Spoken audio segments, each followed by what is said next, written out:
What is going on, everybody? Welcome to episode 3 of the Everyday Sens podcast. I am Jack Richardson alongside Brennan Parks, and we are here today. We have a couple things to get into. Obviously, again, this is the third episode. We've had 3 days of news for the Sens to talk about, even in the dog days of the off season. So we're excited to get going. Brennan, how you doing today? I'm doing well. Excited to get going here. I think we're approaching some exciting news with the Sens fans. So, yeah, let's get into it. We are, and the first thing we're going to touch on is obviously the big news over the weekend is that, which was reported by Bruce Garriock over at the Ottawa Sun, that Ryan Reynolds and Remington have stepped up their bid to $1 billion, and they are now preparing to, I guess, lead the charge, and they are the front runner according to Garriock. And this was reiterated from Elliot Friedman on last night Talking Night in Canada broadcast in the intermission of the Leafs game. They suggested that next week we could get more information. So at some point this week, obviously we'll talk about that. But what we know now is that all bids are due May 15th. And obviously we've talked about Reynolds and we've all discussed how exciting that would be. But I'm going to just kind of ask something that's a little bit away from Reynolds and just ownership in general. Um, do you think that they're maybe rushing this process a little bit now because of the timeline of the offseason? Like, you need to start making decisions like even before the draft. You need to kind of have some kind of idea, because I think that they're trying to emphasize that. Yeah, well, the initial timeline said that it would pretty much I can't remember what date they said, but we should have known almost by now, right? Like originally they said they wanted this to be like right after the offseason and know who the owners are going to be and kind of get everything. Because even after the announcement of who the owners are going to be, they've got to settle a bunch of stuff before they can actually make moves, right? So I do think they're kind of rushing it now in the sense that the league is probably kind of frustrated with how long it's taking and they want to get this done. Um, yeah, according to Garriock, we should know. I mean, in the next couple of weeks or by the end of May at the latest, I would think. But yeah, I think definitely expect an announcement coming soon, and I'm excited about this little teaser they had about what they're going to be announcing here next week or this week. So Yeah, it's exciting, and I think it's big news, obviously, that Reynolds and Remington made a $1 billion bid, because I think originally the price was being discussed at about 900 million when the first round happened. Because I think this is round two, and they've weeded out a few people, and I think the reason it's taken so long is there was more interest than they were expecting. So anyway, I think that the fact that Reynolds is the guy who everyone wants. If you don't want Ryan Reynolds, it's just because you're trying to be a hater. I think it would be awesome for all these reasons, and we'll get into that if it ends up happening. But I think the fact that they're stepping it up to $1 billion will now, and it's becoming public now. Like, make no mistake, it's not an accident that Garriock got a hold of this information and was able to report it, right? Like, this isn't a leak that they didn't want out there. This is purposeful, and I think it's to scare off other people, other groups who may not have the means to step up with an extra $100 million, right? So it's great that the guy who I think is the unanimous favorite amongst the fans so far, is stepping up with this $1 billion bid. So again, this is probably gonna be a topic on every show we do until it's official, because it'll be the dominating storyline in the NHL probably for a while if it's Ryan Reynolds. So we'll move on though, just to some other off ice stuff, I guess, but more hockey related. The Winnipeg Jets had their season end in not very good fashion. They had some turmoil, obviously, in the locker room, and the Jets are kind of reminding me of the 2017-2018 Senators, where you've got a lot of people close to expiring deals, and you kind of got to figure out what direction you're taking as a management group. And it's a Canadian market it's a small market, but it's a rabid fan base, kind of just like in Ottawa. So a lot of similarities going on, but the big piece, the big fish everyone is talking about is Connor Hellebuyck. And Connor Hellebuyck has 1 year left at 6.16 million. He's been one of the best goalies in the NHL for the last 5-6 years. He has won a Vezina trophy. He's been in top 5 of Vezina voting, I believe, for the last 7 seasons, like something crazy like that. His numbers have been ridiculous in a time when goal scoring is just skyrocketing. So Brendan, let's just start. What would you give up to have this guy on the team? And I'm pretty sure I spelled his name right there. If he ends up coming to Ottawa, I put it there just because the Sens are looking for a goalie, and we talked last episode about how much we like Anton Forsberg, but this is a guy who doesn't come around very often, and we don't even know if he'll be around. But they got to kick tires, no? I think so for sure. I mean, if you look at Winnipeg's lineup, like they've got a lot of key players kind of expiring, and I think they want to retool, but in reality, they're gonna have to just accept their fate as rebuilders. Like they're gonna have to tear it down. And moving Hellebuck, as hard as that would be for them, he's going to get bringing a haul, right? Like if you look at what Ottawa traded for DeBrincat last year, who was similar in the sense that he had 1 year remaining on his deal and 2 years of team control, but it was kind of like the team that acquires him might want an extension with it, right? They might want to know that if they're going to be trading a haul, it's going to come with multiple years for this guy, which Ottawa didn't get, but I'm sure they wanted it. For Hellebuyck, it's kind of similar in the sense that you're probably going to have to start with just a ridiculous price. Like they're going to want a first round pick, right? If Ottawa's is going to be lower than it was with DeBrincat, like 7th, you're probably going to want a guy. I know there's been some talk like Ridley Gregg or Shane Pinto, right? You're going to want to include somebody like that. And it's tough because Hellebuck's 30 years old, or he's going to be turning 30 years old. And that's old for a hockey player, but at the same time, for a goalie, I mean, there's a lot of goalies who play their best years in their 30s, right? Like most goalies don't break into the league and become a consistent starter until they're closer to 30 anyways. So I'm not too concerned about the age there. The bigger issue is money with him. 1 more year, so you know you've got him at $6.1 million, which would fit perfectly for Ottawa. That'd be great to have him next year. I'm sure he would help them get over to the hump. Like if they acquired him, I'm very confident they make the playoffs. However, if you're talking about an extension now, right, you're looking at, I mean, Bobrovsky got $10 million, and I don't think another goalie's going to get that. Like that, the days of those contracts are kind of fading for goalies, but you're looking at a ridiculous number, like upwards of what he's making now. So I come back to DeBrincat and I say I don't think they can get Hellebuyck if they keep DeBrincat. I just don't see a way, unless you're not signing Chikrin or Sanderson to a mega deal. I really don't see a way that they could do both. If you lose DeBrincat and you bring in Hellebuyck, I mean, maybe that's probably worth it for most people, to be honest with you. But again, does Hellebuyck come with an extension? Do you have to give up Ridley Gregg or Shane Pinto or both? Right? Like the Sens are running out of picks and players here. I mean, they've got very few picks. I think they have one more first round pick coming next year. And I mean, they don't have a lot of assets in their cupboard right now. So to acquire him, I think it's going to cost a stupid amount, and that makes me a little nervous. But if they could get him with an extension, and I mean, if you lose to DeBrincat, then you got that money. I wouldn't be against it. That's for sure. Yeah, I think you touched on DeBrincat. Like this is a situation where it's obviously going to have to be money out, and I'm not suggesting it would be a DeBrincat for Hellebuyck deal, because if the Jets are trading Connor Hellebuyck, they're not going to want a guy like DeBrincat. Like they're a fire sale if they're doing that, right?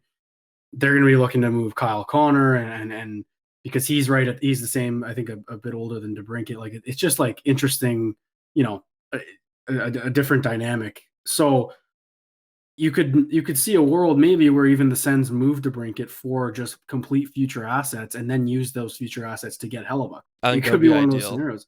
That would probably be the ideal. If you move DeBrincat at all, I think flipping him and getting those assets, like if you get a first round pick for him, I don't think it should be, we're going to pick with this. It should be, okay, who can we get with this pick now? And it's hard to kind of wrap your head around, because it's really rare for that to happen in the NHL, I think. And especially once the draft happens, those assets aren't really the same because those players have been picked. You know what I'm saying? So it's more like, that's why I think the Sens saying we need to know by the draft with DeBrincat is important, because it doesn't have to be Hellebuyck. It could be anyone. It could be another top 6 player for all I care. But they need some money in, money out. And here's where I kind of get a little bit excited about the idea of Connor Hellebuyck, is because if you're the Jets and you have this one of the top 5 goalies in the NHL and you're trying to trade him with 1 year left on his deal, not a lot of future certainty, all that, what team in the NHL can afford to take him that is competing and needs a goalie? The Los Angeles Kings are cap strapped too. Every team that has playoff aspirations, I think there's 20 teams in the NHL that are right up against the cap that could not fit that deal under their contract or under their cap hit without sacrificing someone on their roster. So that's what I mean is the Kings, I mean, would probably be a great fit, and they've got a lot of prospects that they could deal. Like you could be talking like a Brant Clark. So if I'm Winnipeg, I'm going around shopping for that. I guess my point is the market might be a little more saturated than we think, because yes, everyone wants a starting goalie, but the money is the problem, and it's difficult. But I will say this though, the cap is expected to go up after next season. So all this DeBrincat discussion about not being able to fit the 9 million and needing to pinch pennies with him is because the cap is only going up by 1 or 2 million this summer. So, but then I think it's projected anyway that the season after that should jump by at least 5 or 6, which is huge. So having Hellebuyck at 6 next year, and I'm not super concerned about an extension for him if that's the case. And I wouldn't place one. I would just do the 1 year, see how it goes. I guess kind of do a Cam Talbot experiment again too, but this is different. This is a guy who's been the best goalie in the league a number of times. He was great again this year. So, and you're right. If he's on their team, they're instant Atlantic Division top three contenders in my mind, no doubt.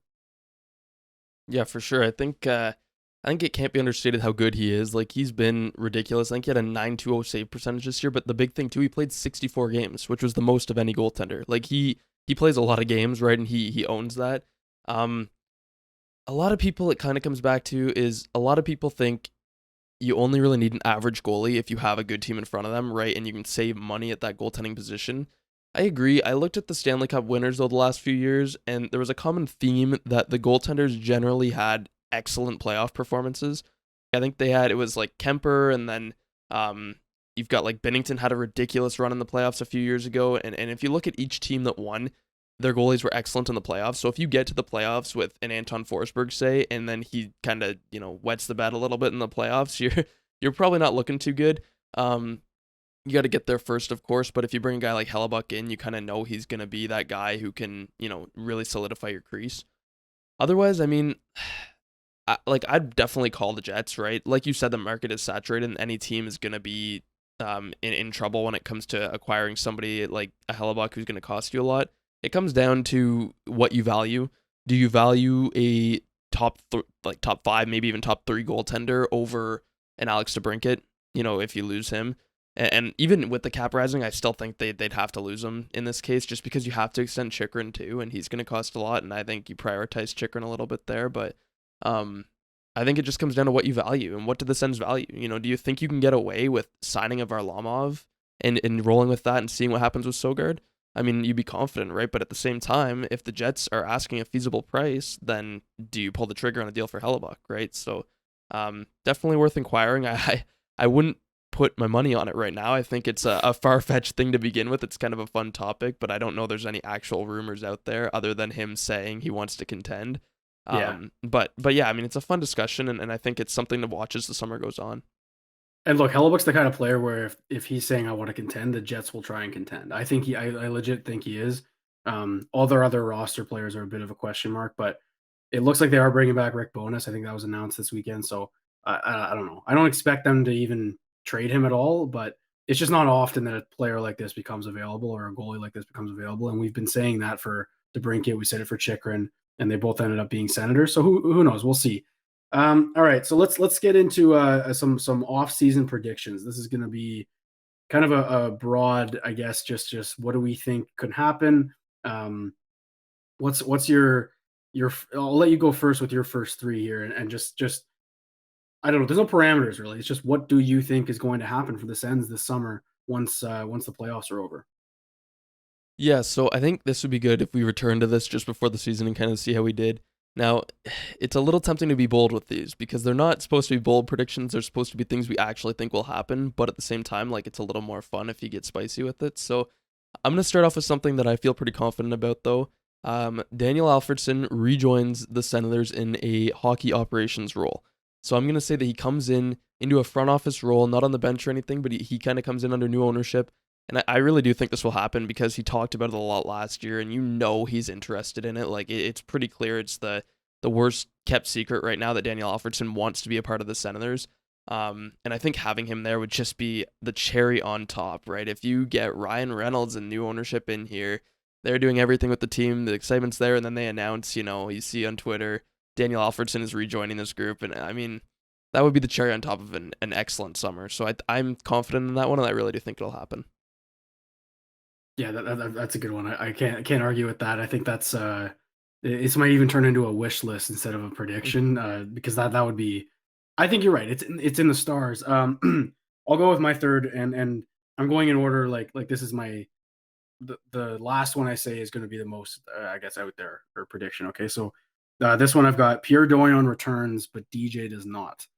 I think Dorion was very coy about how he spoke about DJ. He was coy about the way he spoke about himself, even in the post game or post season, sorry, press conference. And I think obviously he's got to be careful because it is new ownership. He's got to be wary of what he says.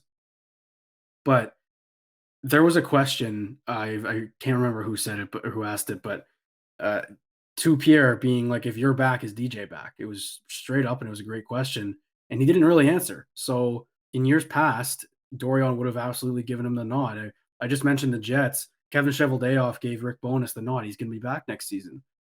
It's rare for a coach to be not really backed by his general manager, and B, for if you're going to fire him, that he's still around. It would have happened already, right? So I think that Dorian's plan anyway is to see how this ownership thing works out.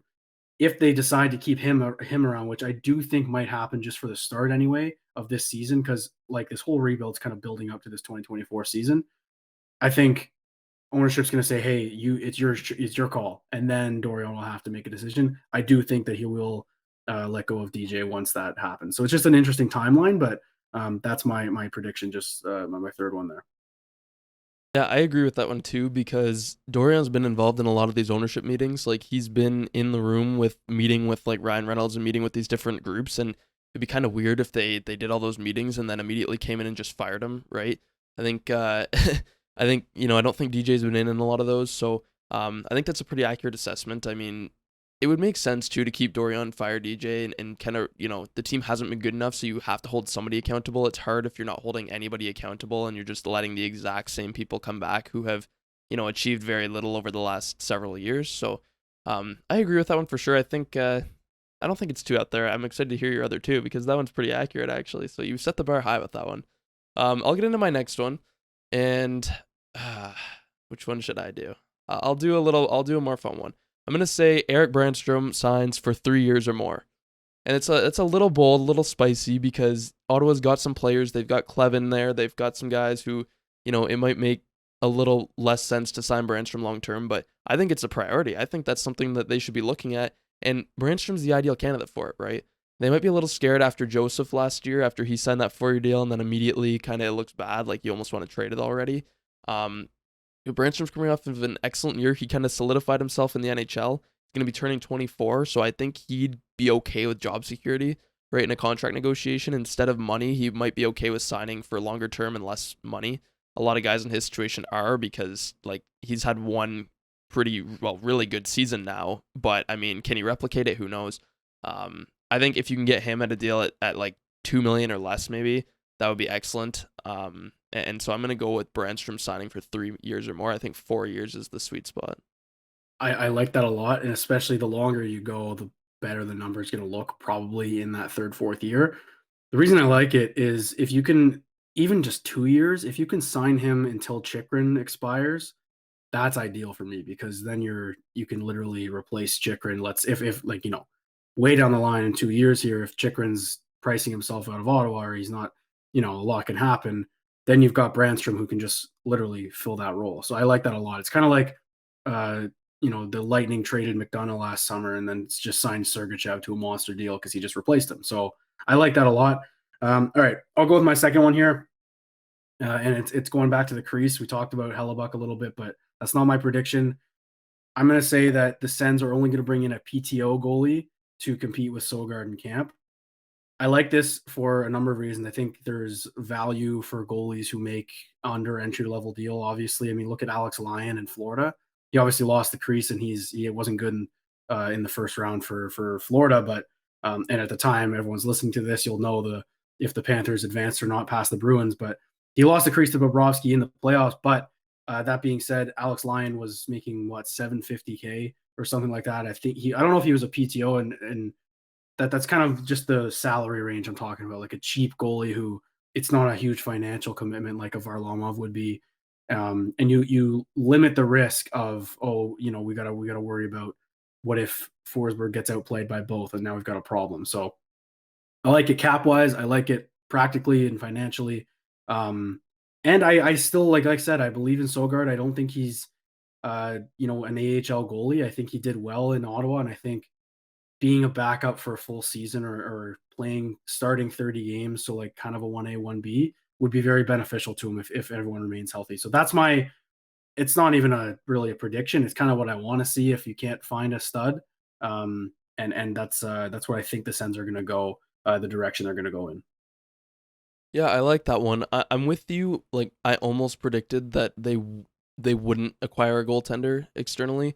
Like, I know there's a lot of people talking, and I think even Pierre might have referenced, like, they might search for a goaltender or look at the market. But, yeah, I was going to predict that they won't acquire a goaltender just because I think they like Forsberg and Sogard anyways. I think they would feel confident with that, depending on Forsberg's health, of course. But I don't. It's fun to talk about them acquiring like a Carter Hart or like a UC Saros or somebody, but I don't see them actually pulling the trigger on that. Not right now, anyways, unless they lose to Brinkett and then things become interesting. But even then, I think they're gonna go into next season with kind of what they got, and I think bringing in a PTO would make sense or somebody on like a lesser deal or a 2-way guy type of player. To just create that competition in the crease a little bit instead of handing Sogard and Forsberg the job, right? Because there's not really anybody that's going to push them right now. It's kind of if you only go in with what you've got right now, it's going to be those two kind of lined up. And I know that Sens especially like to bring in players to make it kind of earn your spot and kind of go with that motto. So I definitely like that one. And yeah, I could see that happening. For my third one, I tried to be creative, but I couldn't because I keep coming back to this. I'm gonna say, like, I'm just gonna be straight up with it. Alex DeBrincat signs for 6 or more years in Ottawa. I think that although there's a lot of talk, although right now we're in limbo and he's talking about, potentially he's gonna get back to them and all this stuff, I think he's gonna end up signing with them. I think he's gonna look at the core and he's gonna like it. He's gonna, he seemed to be enjoying himself this year. Of course, nobody knows his mindset except for him. But I do think he's going to sign in Ottawa, and I do think that they're going to just bite the bullet and pay him, $8+ million to stay here. And you know what? I'm going to just piggyback on it with I think he's going to have a much better season next season. I think he's going to score, 30, 35, 40 goals because that's what every trend tells us, and numbers generally don't lie. So I like that, and it has DeBrincat in it, my third one. It's different, but I'll just preface it by like there's so many moving parts to his situation, right? Like there's so many questions. Does he like it in Ottawa? Does he want to stay long term? Does he think he's worth his 9 million, or is he going to push for that 9 million? Is he willing to take less on a longer term deal? Are the Sens lowballing him because he didn't score as many goals, or are they highballing him? There's so many different things. This is why I'm leading into my third one here. I think that DeBrincat is not going to sign a long term deal, but he will be back next year. I think they're just going to run with the qualifying offer. I wrote about it about a month ago, or just as the season was ending, and I just talked about how, with all the pressure they've put on this season, if DeBrincat is willing, I mean, it's this is where it becomes more of the team. Like if they want to keep him for a year, they will, right? Because he will probably sign that qualifying offer. If the team is willing to just eat a year and just again kind of go in limbo and risk, I guess, losing him next summer, I would be okay with it because you need to make the playoffs. If they go on a run next year, make the playoffs, and then whatever happens happens in the playoffs, and then DeBrincat walks, I'm okay. Like it's gotten to that point for me. If they made the playoffs this year and then it was, that's a different discussion, but they fell short of that this season. So it's almost like a last dance kind of thing. Like, and it sounds crazy to say because he's been here for 1 year, but I think that moving on and moving laterally or trying to supplement depth because of DeBrincat leaving and using that cap space, I don't want that at all. I think I think as Sens fans in a small market have a fear of players wanting to leave, and that's fair. And obviously, if they do the 1 year qualifying offer, DeBrincat has all the leverage um, going into next year. But I don't know if the Sens can afford to try and trade him because it's going to be a losing cause for your team tomorrow. Like your team will not be better tomorrow if you trade Alex DeBrincat today. So that's why I think they're running with the qualifying offer is not the end of the world. It's still expensive for next season, and that's a problem that they'd have to work around with Pinto and Brandstrom's RFA deals and a potential goalie. Um, so yeah, I just it's not even that I would be happy with it. I would just be okay if Dorion is still at the helm and is like, let's just run it and get a new coach. And I think that's a big factor too with DeBrincat is not that he didn't like DJ Smith, but it was he was open about it being a different style he had to adjust to. So if you can get another coach in here and DeBrincat clicks with that, then why would he want to leave, right? And you mentioned the core, how young it is, and I don't think team wise he'll find a better situation in the NHL for the age he is and the his play. So I'm going on a bit of a rant here, but I think if the Sens qualify him and just do that and it's a 1 year deal at 9 million, I think there would be a lot of uproar in Ottawa. I just don't think it'll be worth it because I completely am behind the idea that they need to make the playoffs next year, and having him on your team is going to help do that. Whether he's signed for 8 years or 1 year, it doesn't matter to me. I like that as well because I think, like you said, it matters. The playoffs are what matter next year. And I think, especially if Pierre Dorion does stay, like his job is going to be very reliant on success next year because if that new ownership group, and I say if because they might not even, but if they decide to keep him, they're probably going to set expectations and straight up say, like, if you don't make the playoffs, you're done, buddy. Like, you're canned. So I think it's going to come down to that. There's going to be just legitimate, firm expectations. And again, if he stays, they need to be a good team. And the fact is, if you trade DeBrincat, the odds of you getting a DeBrincat level player or finding one even on the market are very, very low. Like, you will almost certainly be a worse team next year if you trade DeBrincat. Maybe in a few years you're better for it if you end up getting like a top 10 pick and it works out really well. A whole lot of ifs there. I think the fact is, and I've said this, is you're a worse team if you trade Alex DeBrincat. And for Pierre Dorion, if he's assessing his own job, because I don't think they're going to fire Dorion. Like, I'm going to stick with that I don't think they're going to fire him. So if he's looking at his own job and that the team needs to win next year, taking DeBrincat out of the equation without adding anything else in doesn't really make a lot of sense, right? Like, trading him for futures, which is probably what's going to happen, it just doesn't make sense because the team gets worse. And it just comes down to that. So I totally agree with you on that. And I think, I could agree with you too. I think there's no guarantee he's going to sign long term.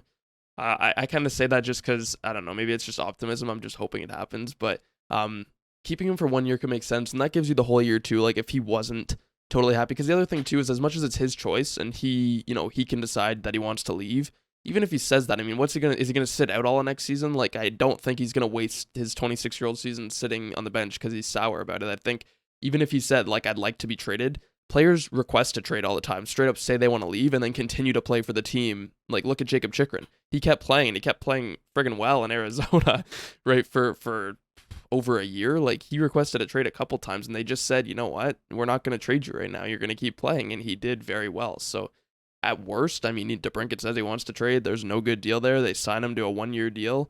And they take that year to kind of see if he reevaluates and reassesses, because that does happen. You can find many cases where a player, they requested a trade, they ended up staying on the team, playing, and then they liked it more the next year, right? He comes back and has a huge season, scores a bunch of goals. Suddenly the fit's a lot better, right? Whether it's under DJ or not. Sorry. So go ahead. Yeah.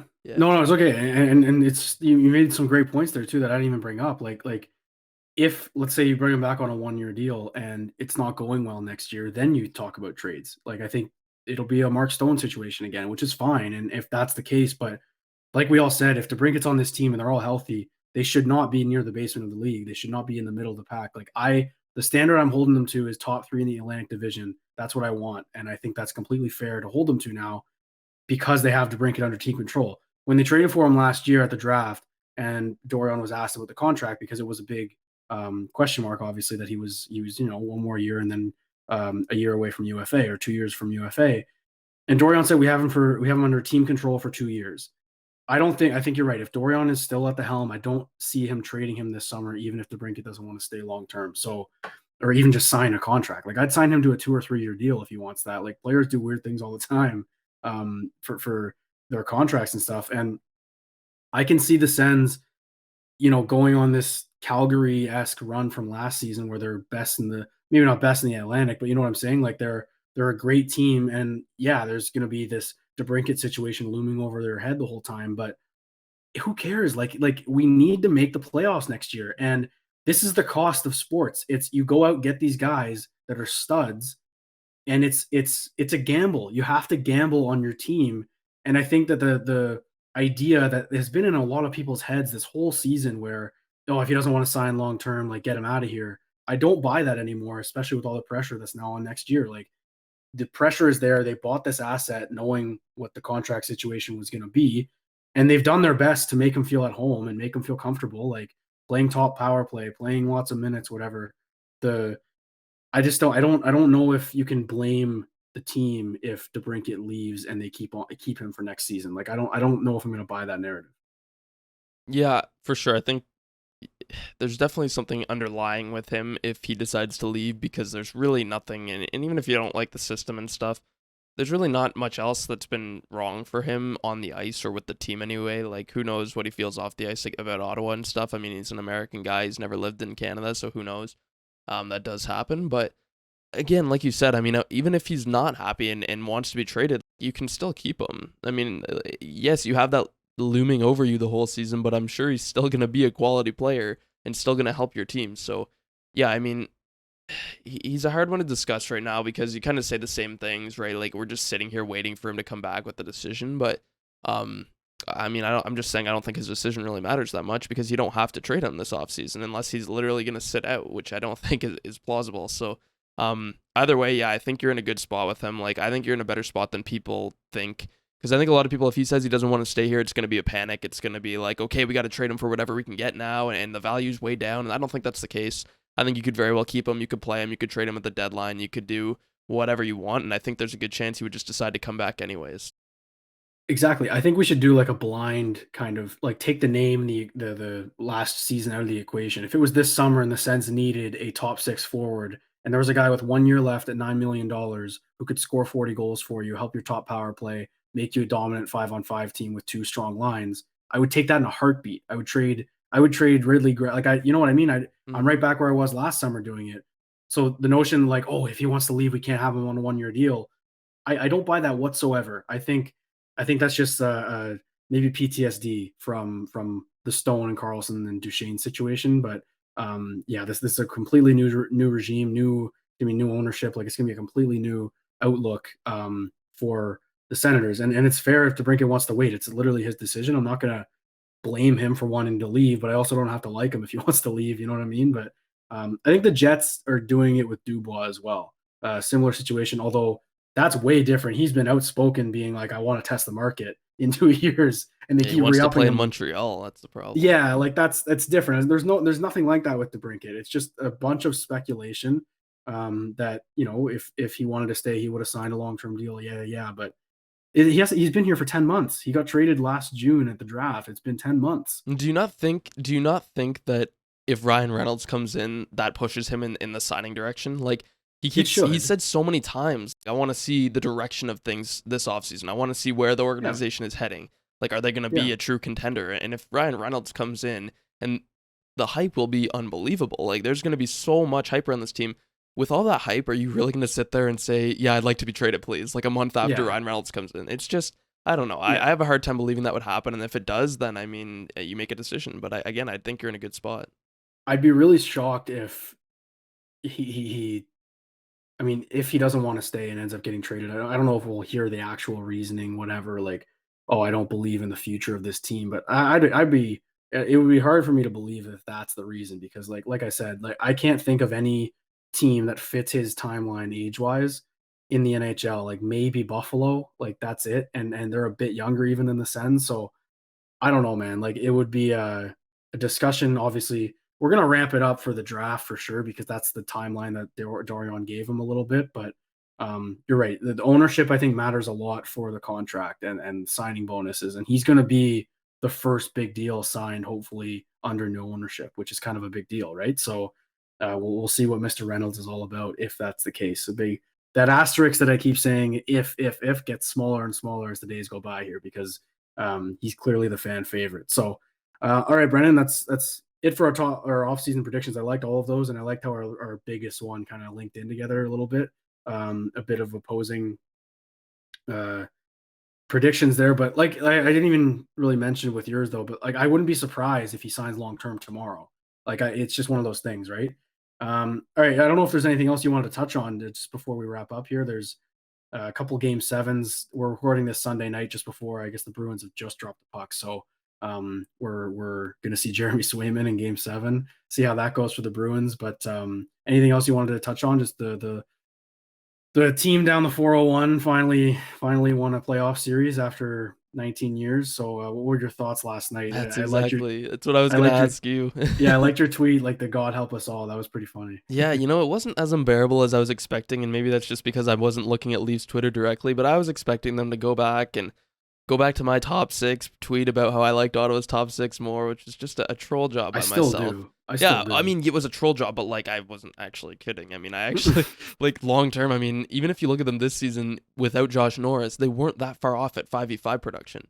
So I mean, hey, we can get into that in a different episode. I mean, if we want to compare with the Leafs and invite all the fans in, but I mean, yeah, I stayed off Twitter after I tweeted that, and just I don't need to see the stupid whatever they call it, the zone where they're all watching outside and they're all celebrating and stuff. Please, the I mean, it Maple comes, Leaf Square. yeah, Or, that yeah, the Raptors yard. I don't know, yeah, but yeah, they it comes down to like you won one series, but it's 4 rounds you have to win, and that's 1 round out of 19 years. So I'm not gonna trash them too much because Ottawa's been in the rough spot here, and it's pretty easy to laugh at the Sens right now. But um, yeah, I mean, I wasn't too happy to see that. I did watch it, and I was rooting for the Lightning, and when I saw that goal and it was just a garbage goal that won it too, I was like, oh come on, man! Like, and I turned it off yeah. right away. Yeah, I mean, it had to happen at some point. It was just crazy, but like okay, I'm gonna use Austin Matthews as a good example here. He's got after this year 1 year left with full no trade clause that kicks in on July 1st. If the Leafs, I don't know what it depends what they do, obviously, probably, but um, if they lose the next round and then just run it back with Matthews on a 1 year deal, how could you as the Sens in their division trying to compete with a team like that say, yeah, because DeBrincat doesn't want to stay, we're trading him, we're making a lateral move.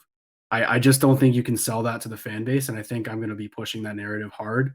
That you can't just back down from this all-in approach you've had in the last 10 months. And I think the Leafs are a good example of it. Like, look, they have struggled, and this is what I think it's been 9 years since Brendan Shanahan took over, and then they call it the Shana plan in Toronto, and like it's been 9 years of trying to win a playoff round. And they did it, and they could win the Stanley Cup this season. They're a contending team, and they finally made it past the first round. I'm not saying I want them to at all, but look, it's the playoffs. Who knows? So I'm just like, you got to stick to it, and I think keeping DeBrincat for next year is key. So we'll wrap up on that because I don't like talking about the Leafs, and I really do hope they lose eventually. But yeah, to all the nice Leafs fans out there, if you're even listening to this, I'm happy for you because of how depressed you've been.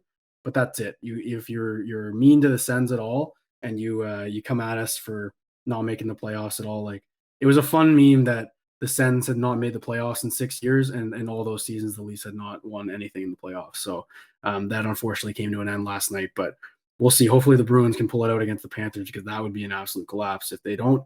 All right, Brennan, that's it for episode 3 of the Everyday Sens podcast. And quickly, we put out yesterday that our members podcast is going to be is up now, and it's a bit of a preview. It's basically like I would say 75% of the episode. And if you subscribe to everydaysens.com once every week or every 2 weeks, we're going to put out a mailbag on the Instagram page with the close friends. And if you are subscribed to the site, you get added to that story and you get to ask us anything. And we'll just kind of go through a 45-minute episode like this, but just asking your questions. And you can submit as many as you want and however many times you want. So go subscribe to everydaysens.com, subscribe to the YouTube page. And comment and like, please. And we're appreciative of all the support and everything. It's been about a week now since we've gotten going here, and it's been awesome. So we're looking forward to the rest. And thank you everyone for tuning in here.